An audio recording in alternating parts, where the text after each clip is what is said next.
BRS నాది, కొత్త party పెట్టను, ఎప్పటికైనా సీఎం అవుతా, అది 10 ఏళ్లకో 20 ఏళ్లకో ఎలాగైనా నేర్చుకుంటా, దయ్యాలను ఏర్పడేస్తేనే పార్టీకి మనుగడ, రామన్నతో ఎలాంటి విభేదాలు లేవు, సమస్యలు ఉన్నాయి పరిష్కరించుకుంటాం, పార్టీ నేతల సపోర్ట్ లేకనే ఎంపీగా ఓడిపోయా, మా పిఏ స్థాయి వ్యక్తుల ఫోన్లు ట్యాప్ అయ్యాయి, విచారణకు రమ్మని సీట్ నుంచి కాల్స్ వచ్చాయి, నాకు ఎప్పటికీ కేసీఆర్ ఒక్కడే నాయకుడు, కేటీఆర్ లేడు, హరీష్ రావు లేడు, ఎవరూ లేరు, కేసీఆర్ ఒక్కడే నాయకుడు అంటుందంటే ఇక్కడనే అర్థం చేసుకోవాలి.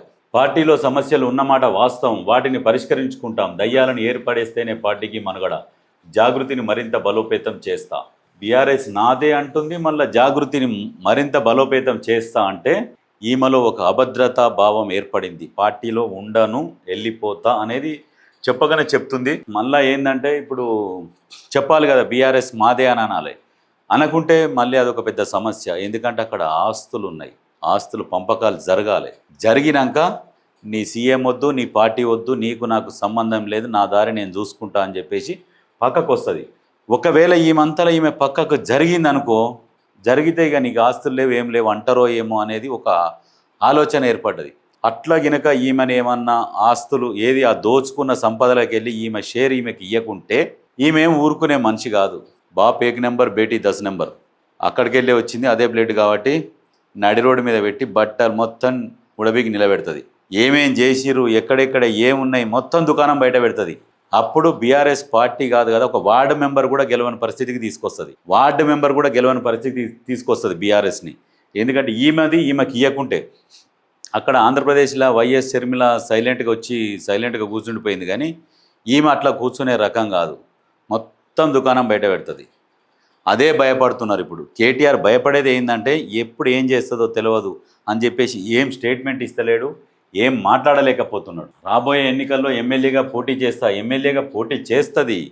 కానీ బీఫామ్ పార్టీ నుంచి ఇవ్వాలి కదా, మరి ఎవరు ఇస్తారు ఏంది, బీఫామ్ ఇస్తారా ఇయ్యరా, లేకుంటే ఇండిపెండెంట్గా చేస్తావా, కొత్త పార్టీ పెడతావా, అది నీ ఇష్టం.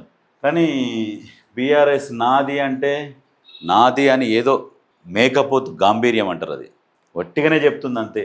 ఈమె పోయి మరి ఎందుకో బీఆర్ఎస్ భవన్లో ప్రెస్ మీట్ పెడతలేదు ఎందుకు? మరి ఓన్లీ జాగృతికి సంబంధించి జాగృతి ఆఫీస్ ఓపెన్ చేసి జాగృతి సమావేశాలు ఇవే ఏర్పాటు చేస్తుందంటే అర్థం చేసుకోవాలి.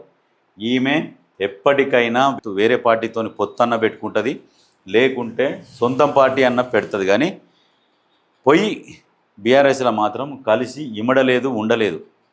ఎందుకంటే వాళ్ళు బీభత్సంగా సంపాదించుకొని ఈమె షేర్ ఈమెకి ఇవ్వకుంటే ఎవరు ఊరుకుంటారు? పోతాం పోయి దొంగతనానికి పోతాము, నలుగురం కలిసి దొంగతనానికి పోయి మొత్తం సంపద కొల్లగొట్టి కోటాను దోసుకొని వస్తాం. దోసుకొని వచ్చినాక ఇక మొత్తము మాకే ఇక నీకేం లేదు, నువ్వు ఖాళీ అందులో ఉత్తగా బయట నిలబడ్డావు, వాళ్ళని వస్తే చెప్తా నిలబడ్డావు, ఎవరు రాలే దోసుకొని వచ్చినావు, ఇక నువ్వు చేసింది ఏముంది, నీకు పొత్తి ఇయ్యం కదా అని ఈమె పరిస్థితి అట్లా క్రియేట్ చేసిర్రు. కాకపోతే ఈమె చూస్తున్నది, చూసి బిడ్డ బట్టలు మొత్తం కూడా తీసి రోడ్డు మీద నిలబెడుతుంది ఖచ్చితంగా. ఇది మాత్రం గుర్తుపెట్టుకోరు, 100% ఆమె చేసేదే అది.